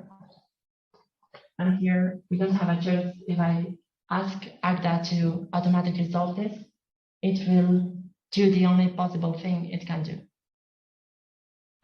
because it needs to return something of the same length. So it can't just like drop elements. Now we can put these things together. If we have a vector of length n, so a list with n things, and we have a natural number up to n, we can use that number to select from the list. And we know that it will always be in bounds. So another programming language like Java or whatever, you have this index out of bounds errors. Here you can avoid them. So we have a list with n elements, and we have a number up to n. So we know it's going to be in bounds. And how do we go about it? Well, we can start pattern matching against the list. You will see we are not presented with a case where the list is empty. Why are we not presented with a case where the list is empty? So this would be the case, because if this list is empty, it means that n has to be 0, which means that the second argument has to be fin of 0, which means that the type of I here is fin of 0, and we know there's no way of making that. So again, Agda doesn't present you with a case. And pattern matrix I, you get two possibilities. Either you want the most immediate thing, so that is give me the thing at index 0, and so we return this x here, or you want the successor, and so we peel one of the successors, we peel one of the x's, and so we do the recursive call on x's I. Does that make sense?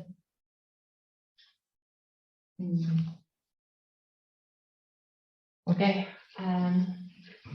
Now, yeah, this I might comment on it. So this is to show that there's an isomorphism between vectors of length n and function spaces that go from finite numbers up to n to an a.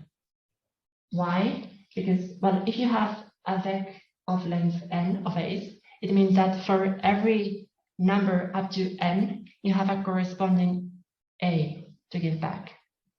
And this is what this function means as well. This function means that for every finite, for every number up to n, you have an a that you can give back. And so we show that from such a function, we can build a vector, and from such a vector, we can build a function. And furthermore, you could show that, so this shows that you can go in both directions. You can also show that they are isomorphic, so that applying one function and then the other gets you back to the same place from both directions. Okay, more dependent types. So relations. We introduce predicates as things that go from an A to types. Here, relations are things that go from two A's to types. So for example, less than or equal is a relation on natural numbers. It will take two natural numbers and give back a type. How is it so far? Does anyone have any questions? Like any doubts? Maybe they're not following.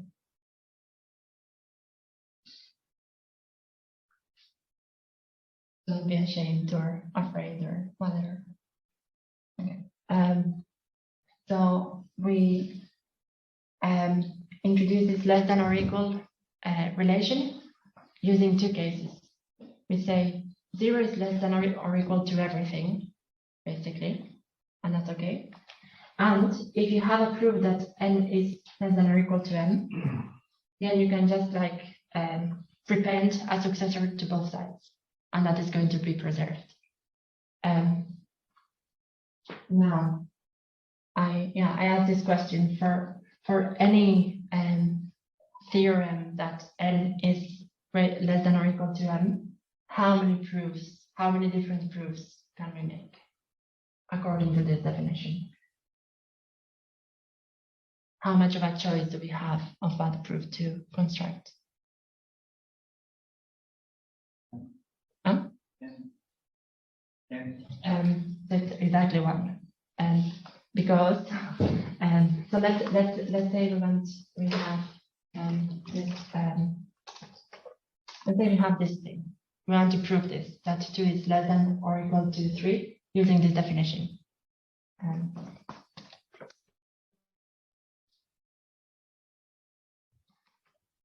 Now, we have two constructors that we can use, but one of them only works if the thing on the left-hand side is 0. So currently we cannot use this one. We have to use the other one. So let's use the other one. Now it takes one argument, and that argument builds up one successor from each side.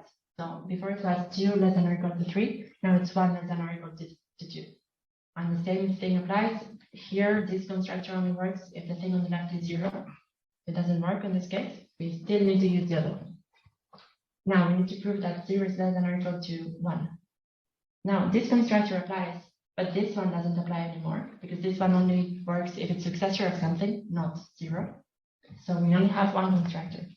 So this, as you can see, it's like counting. So this is like the same structure as natural numbers have. So successor, 0 successor, 0 successor, successor. but you are counting up to this first number. And so for every n is less than or equal to n, you'll have exactly one possible proof that you can use. And in general, in like proof theory, I guess, it's like nice if you can say for this proposition there's exactly one proof, because you're reducing it's like a one-to-one correspondence between theorems and proofs, which is really nice. So there's no information contained in these proofs. There's no choice to be made, which is good. So once we have the less than or equal relation, we can also define just less than in terms of less than or equal.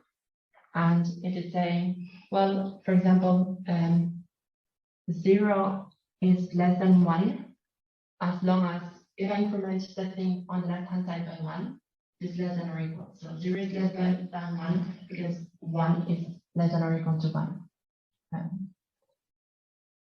Now we can prove things like this relation, less than or equal, it is reflexive. So meaning that for any n is less than or equal to n. And we do that by pattern matching. So if n is 0, we need to show that 0 is less than or equal to 0. And there's exactly one constructor that does that. If n is a successor of something, we need to show that this is the case. And we start by using this constructor and then doing the recursive call. I feel like people are not following. I cannot convince let's say Agda that I want to construct a function that goes from A to a function of B to C. So how can I tell Agda to do that? I mean, I think, okay, I'm sorry. So is it scary or? So for example, in uncarry, for example, yes. Yes.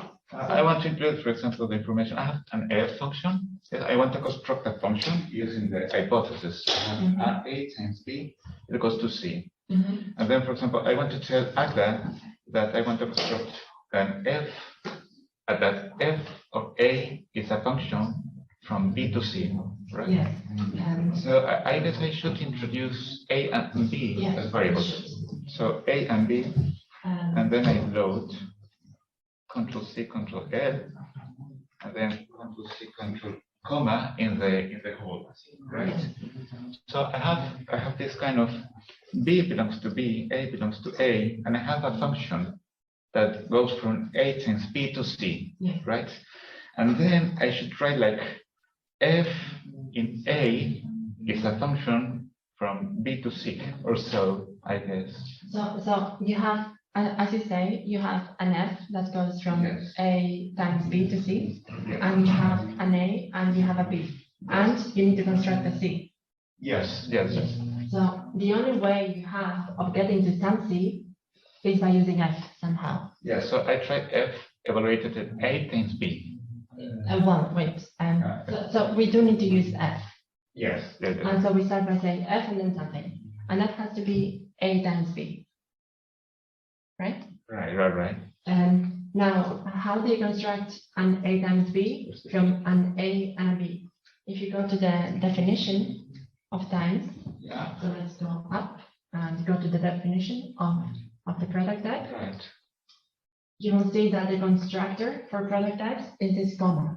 Yeah. That's the way of making things of A times B.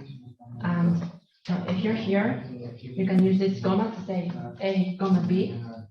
I see. And that is of type A times B. And Control C, Control Enter. And Control C, Control space. Control N. Confusingly, yes. I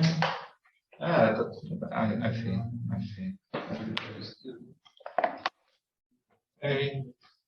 No, I didn't construct the function. Didn't construct it.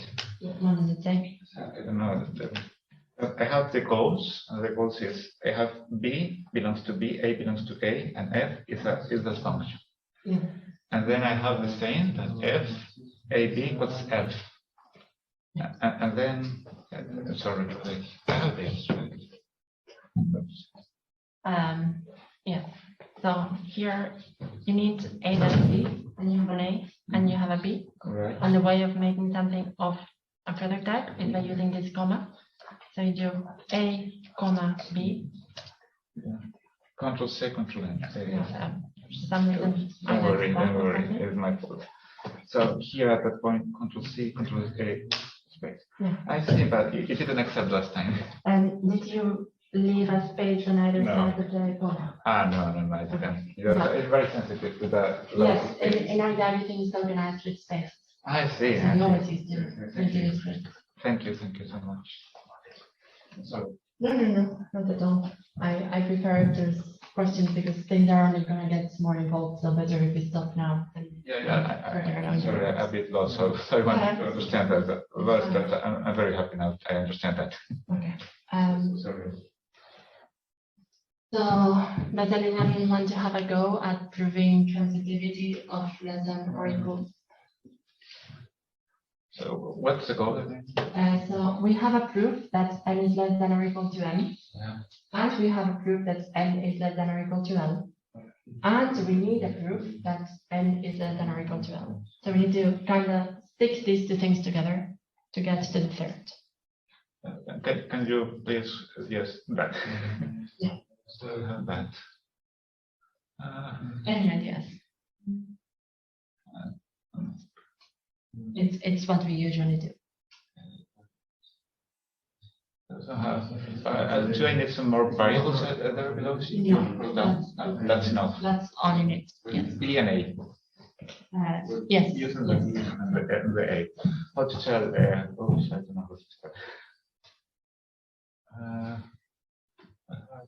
So B is a proposition. So yes, A is a proposition that n is less than or equal to m. B is a proposition, or the proof rather, that m is less than or equal to l. And we need to build the proof that n is less than or equal to l. How do we go about it?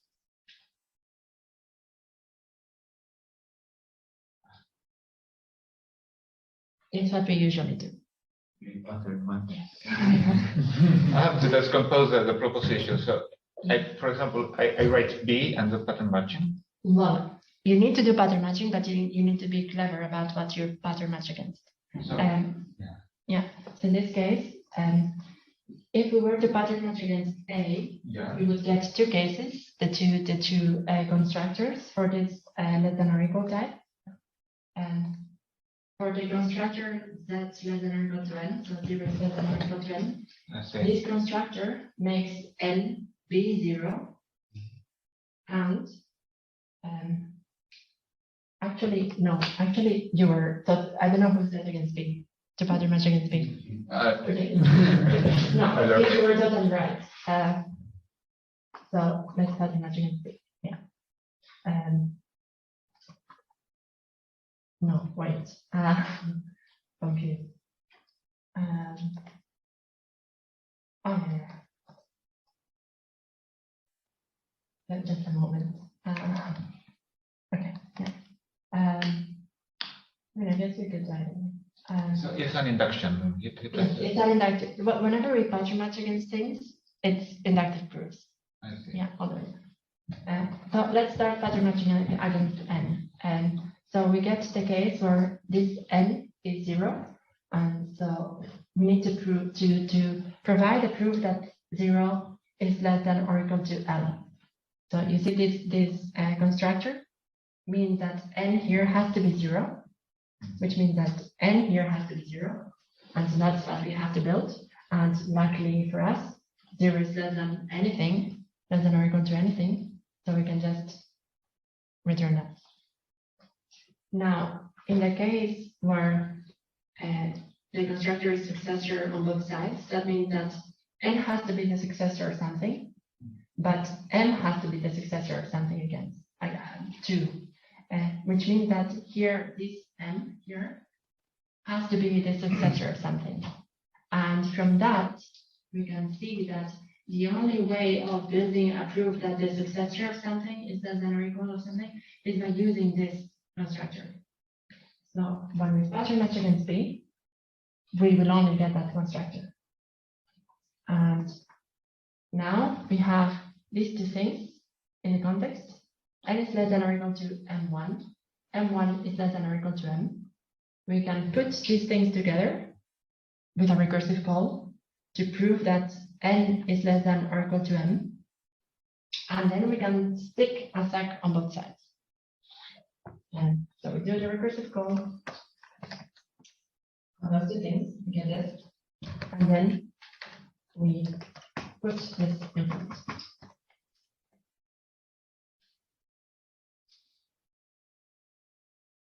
And so these inductive proofs have always kind of like this structure. You always like distract things, build things on the right hand side.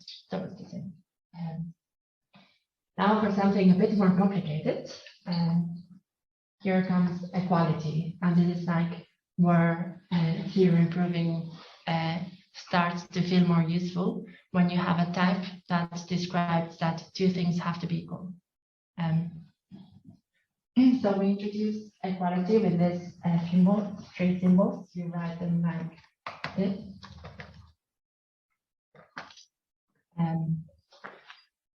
And it is a type that takes two things of the same type. So it's a relation on A, and it's a type of itself. It has only one constructor, and that is reflexivity, refl. And that constructor only works if both things are exactly the same. And exactly the same means here like syntactically, symbolically the same thing in Agda. So this is one way of kind of like showing to Agda what equality means. Let's say, so Agda can now understand this.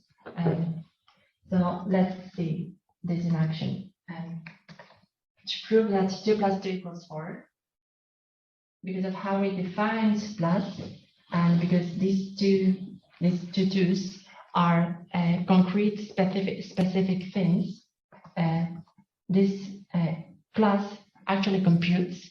It is a program that runs, and it reduces to the number 4. And now we need to prove that 4 = 4, and we just use refl to do that, because we have the same thing on both sides. Now, what is the shortcut? The magic shortcut is Ctrl+C, Ctrl+A. That means Agda tried to solve it for me. Okay. Yeah, I use that a lot. It doesn't work. So let's do something a bit more involved. That seems a bit more involved, but it is not. But I just want to underline something.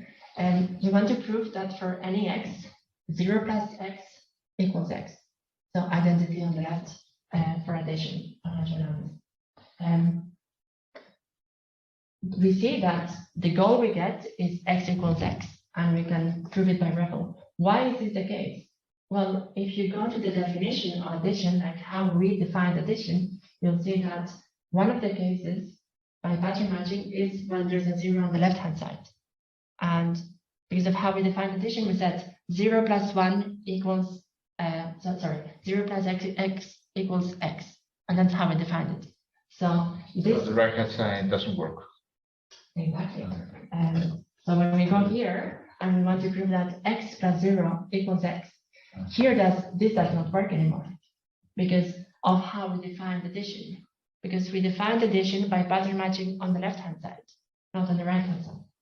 And so we need to come up with a way of proving this because it's obviously true. We want to be able to prove this. And we need to do that by pattern matching against x. So this is an inductive proof. Now, it's not something that follows definitionally, like here by definition. It's something that we actually have to construct. And when we pattern match against x, this is going to transform into 0 + 0. And that does compute to 0. And now we need to prove that 0 = 0. And so that's easy. And now here, yeah, I don't know why I wrote we missed some pieces to prove this, but then because we need concurrence for this. Well, let me introduce concurrence first. And can you use the commutative property to prove the same? the addition, because addition is commutative. Yes. Well, you need to prove, you need to show first that it is commutative. So, This is a step, I think. Huh? This is one step to prove that it. yes. You need to show that addition has 0 as the neutral element on the right to then prove commutativity. Yes, this is one of the steps. But to do this, you first need congruence, which somehow I forgot to introduce. So I'm gonna introduce that first. So, well, it's already 5:30. I guess we should stop.